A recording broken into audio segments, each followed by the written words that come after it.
Welcome to the SImple Sophisticate podcast, where intelligent living is paired with signature style. I'm your host, Shannon Ables, and whether you're listening on your commute, exercising, working in the garden, or sitting down with a hot cup of tea or a cafe latte, thank you for tuning in. Let's get started.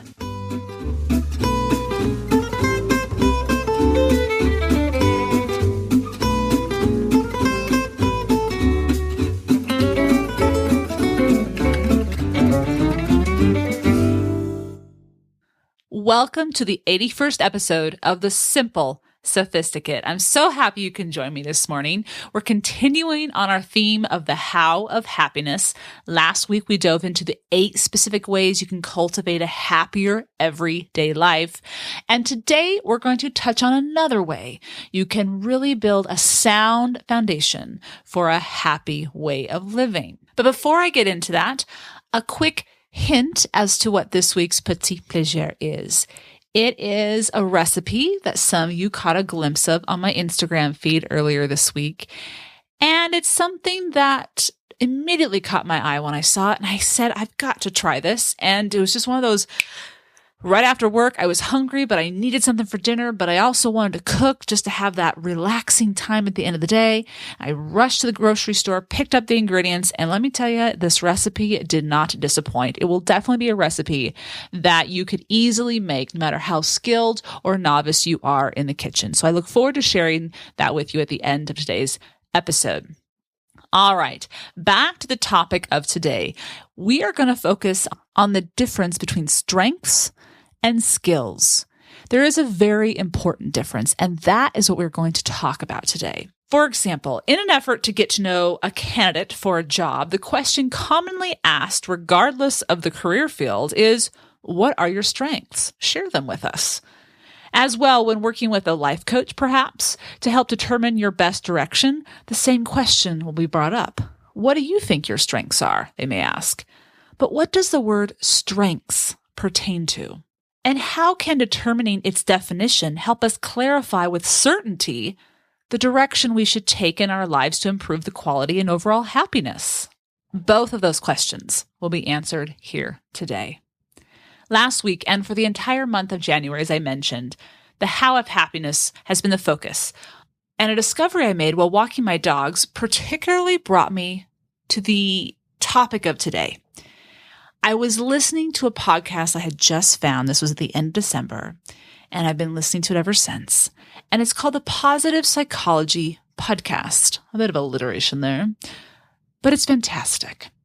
It's not too heavy-handed on the psychology lingo, but at the same time, you're learning from a doctoral student from Switzerland who knows of what she speaks. Keeping what she talked about in mind, the difference between strengths and skills, I wanted to dig further.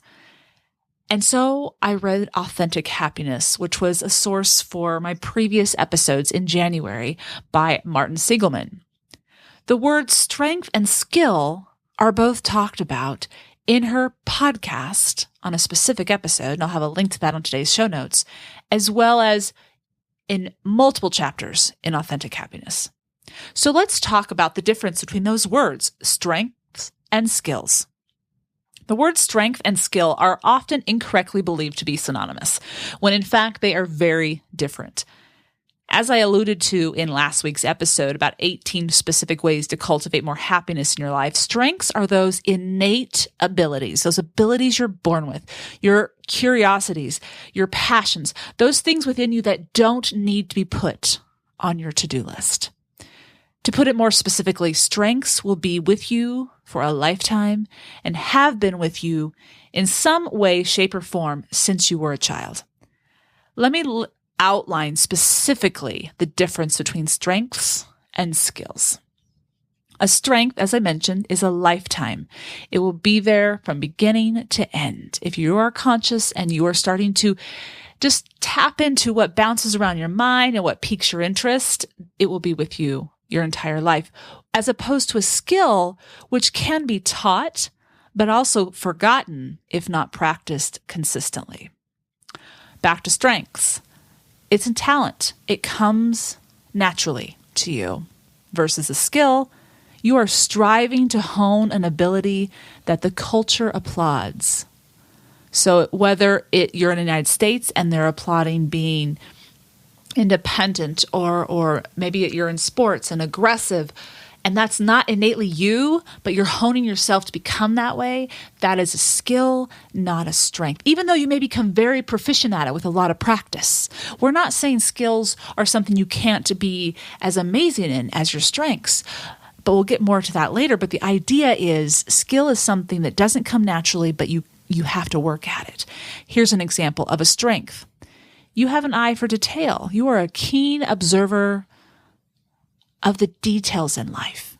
You just notice little things. Call yourself Angela Lansbury. Call yourself Hercule Poirot. Whatever it is, it comes innately to you. Versus a skill, you can learn how to speak French and become fluent with practice, but it's not something you come out of the womb knowing how to do. It doesn't come naturally unless you're taught it. You may have a profound passion for it, but it is not something that you know how to do innately.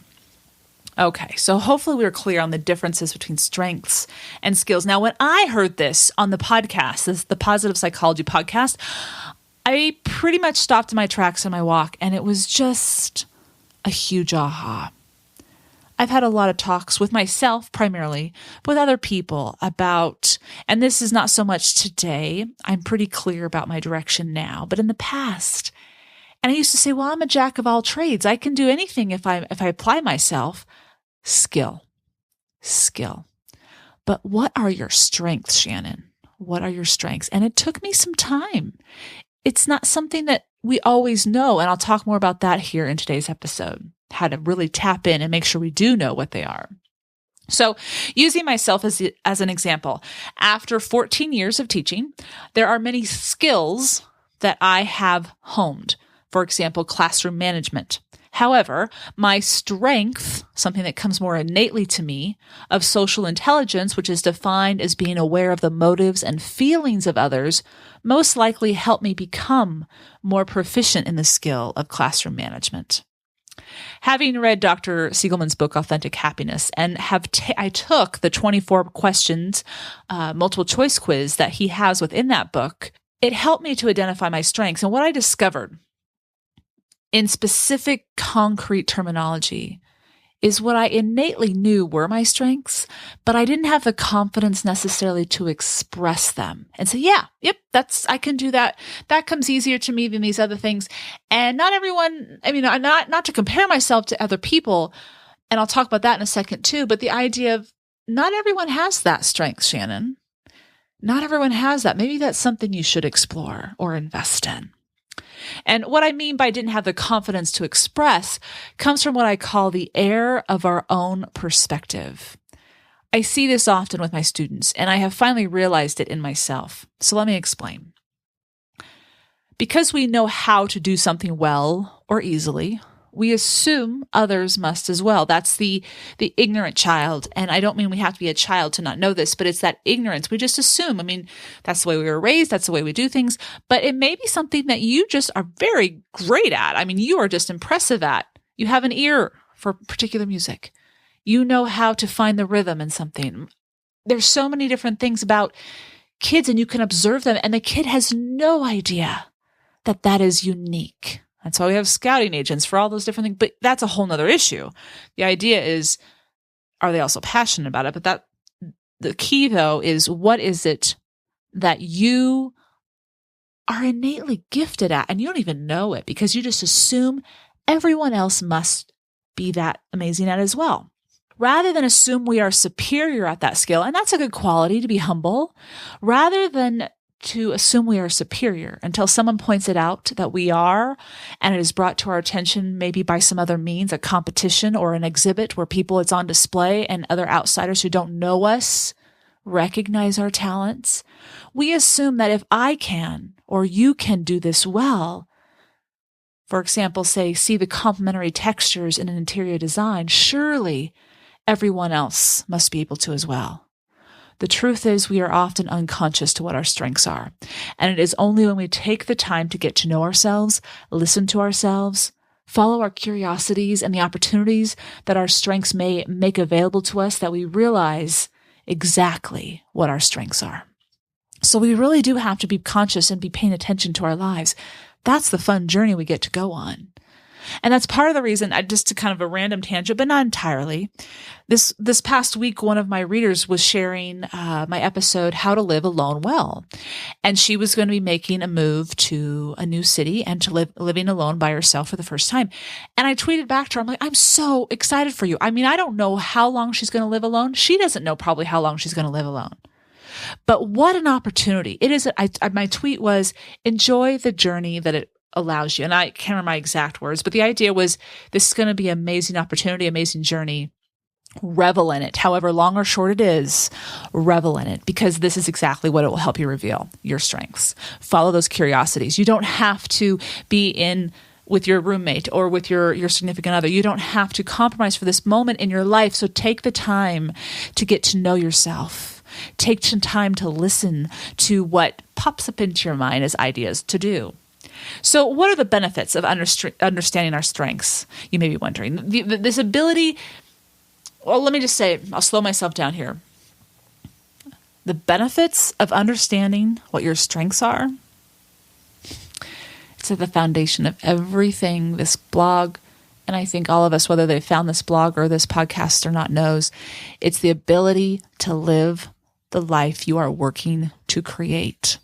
It's the ability to live the simply luxurious life. It's the ability to tap into your potential and to find joy in the everyday, to be able to ride life's highs and lows with grace and eloquence without letting go of who you are, not becoming a cookie cutter of everyone else. That's what it is. That's the benefit. That's the benefit. As I continue to reiterate here on the blog and the podcast and in the book, my simply luxurious life will not look exactly like yours, thereby rendering the truth that your life, when you choose to live consciously, get to know yourself, take on challenges, and are willing to grow even though at times it may be uncomfortable, will be unique to you. While my strengths, after having taken the test, are transcendence, courage and wisdom and knowledge, yours may be justice, temperance, and humanity and love. Each of those 6 aforementioned strengths are the 6 pillars of the 24 sub-strengths that you will explore when you take the quiz to help solidify what your strengths are. Now, I can't put the quiz on the show notes. That would be copyright infringement, but I can tell you about them. And I will provide links to a handful of different blog posts from other sources that give you the outline of them. And there's different resources to kind of give you some direction. And if you want to find that book, Authentic Happiness, or check it out in the library, I encourage you to do so. Once you discover your strengths, what then? Dr. Siegelman points out in that book, Authentic Happiness, that there are 3 types of work we can be doing in our lives. Number 1, a job. Number 2, a career. And number 3, a calling. Discussed in depth on page 168, a job is merely for the paycheck. It's done for the money. You need the money and you do the work. A career involves a deeper personal investment. This could be college investment. This could be intern experience. This could be any kind of training is required. You have to consciously choose to become skilled in whatever this career wants you to be able to do. It also is something where you are able to advance up the ladder and seek promotions and prestige. However, it is also something that you are completely fine retiring from once you felt you have done your best and left it all at the office, so to speak. It's okay to be done at 65 or 55 or whatever that end date is where you can start collecting your pension and then live and do as you please. That's a career, and that's a worthwhile thing to do. And so many people do that. So many people do that. Because sometimes what we love to do, what our calling is, a career hasn't developed and been made available to us for a means of sustaining our livelihood. And that's okay. A calling, though, is different from those two. A calling is derived more directly from your strengths. As defined by Dr. Siegelman, a calling is a passionate commitment to work for its own sake. And here's the catch. Being a teacher for one person can be a calling, while for another person it is simply a career. Or being a landscaper can be a job for someone, but for another it can be their calling. The difference is you. Your strengths will determine what your calling is. Do yourself a grand favor and take the time to figure out what they are. Your happiness is at stake. The important difference that I alluded to in the title of our episode is that when we invest in our strengths, the only return we are seeking is the pleasure of being immersed in what we are doing. If we are practicing a skill, we are doing it for a purpose, money, advancement, to gain something outside of ourselves that we do not have control over. And I find this to be a unique parallel, and it's discussed in the book as well. But let's think about love for just a moment. I'm not going to dive too deep into this. This could be a whole nother episode. Love, true love, is ultimately what we have for our calling. Otherwise, it's just lust. We want something else. If we're lusting after something else, we want something else so it can bring us something that we cannot reach on our own. Love, the doing, the involvement, is all that is being sought. And I want to encourage you to stop by and tune in February to the podcast or stop by the blog, because the theme of the month will shift from what we're talking about this month, happiness, to creating a social well-being of strength and compassion. And we will talk about relationships. We will talk about love and that whole concept of being healthy with the social relationships we build and invest in. Now, you may be thinking, well, I need to stay in my job or career because it pays the bills. It may not be my calling, but I have to stay there. I absolutely understand, and you absolutely should. Most people do. But as we know, there are people out there. I actually met someone this weekend at a book talk. The author was talking about his calling and when he got his calling to go do what he was destined to do. A very challenging calling that so few people do. But he knew it was, and he has been doing it for 25 years. But the thing about knowing what your strengths are, back to this idea of the difference between a career and a job versus a calling, when you give yourself permission to start spending more time in your free time, because you're working at your career for the majority of the day, when you realize what your strengths are, you can give yourself permission to start spending more time focusing on your strengths, because when you know they are your strengths, you know that you will not lose interest in them in the future, which means the future is a blank page, and your willingness to trust yourself, the self that you have come to know, could lead to amazing opportunities. The better you become at your strengths, and you're the one who's passionate about whatever the world needs, that could bring you things you never could have imagined. Perhaps you will or are pursuing your calling full time. I applaud you. You inspire me. What an amazing gift to experience. But maybe it will always be a hobby, what your strengths draw you to until you retire. And then you can dive headfirst without seeing when you have to return to your career. Either way, you've discovered something about yourself that will open many doors. Strengths versus skills. Now we know. The key difference is one will make you excessively happy without having to look outside of yourself. What a gift. What a gift. For today's show notes, you can go to the blog, thesimplyluxuriouslife.com/podcast81, and I'll provide links to the book I mentioned, the podcast I mentioned, and a handful of other outside sources you may be interested in as well. I do hope you enjoyed today's topic. I sure enjoyed and found great aha moments when I was exploring this one for you guys today. But before I wrap it up, we still have a recipe that is absolutely delicious to get to. I'll see you in just a moment with this week's Petit Plaisir.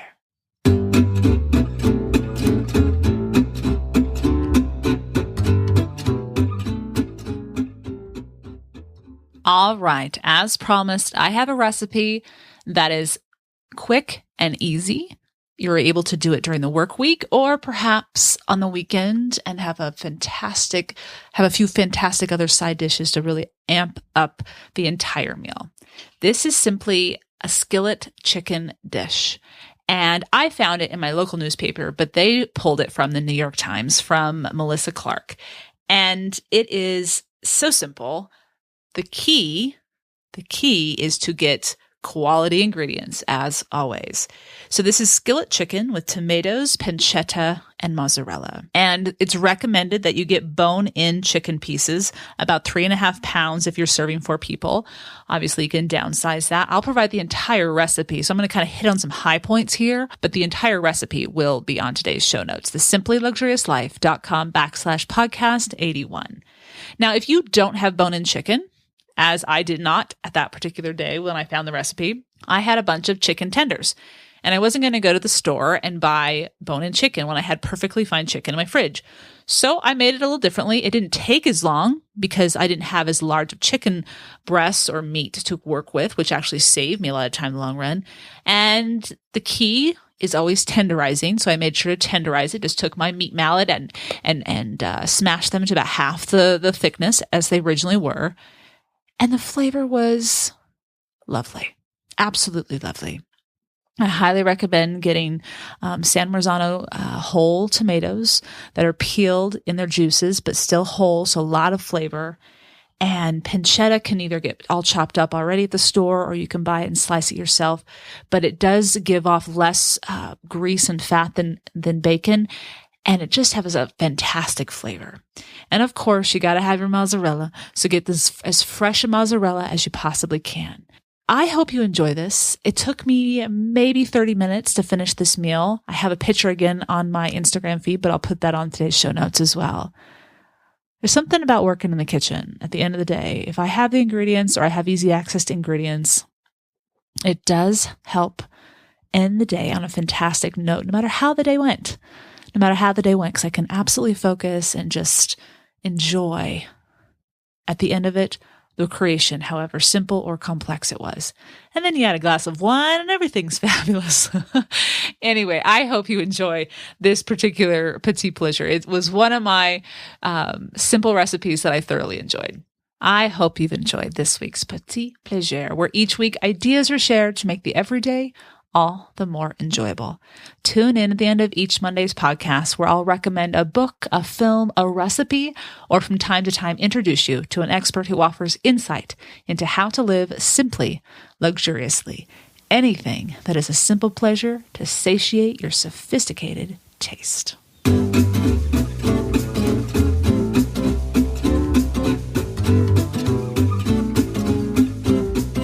Thank you for tuning in to the SImple Sophisticate podcast, where intelligent living is paired with signature style. For more ideas and inspiration throughout the week, stop by the blog, thesimplyluxuriouslife.com, or pick up the book, Choosing the Simply Luxurious Life, A Modern Woman's Guide. Until next Monday, I'm your host, Shannon Ables. Bonjour!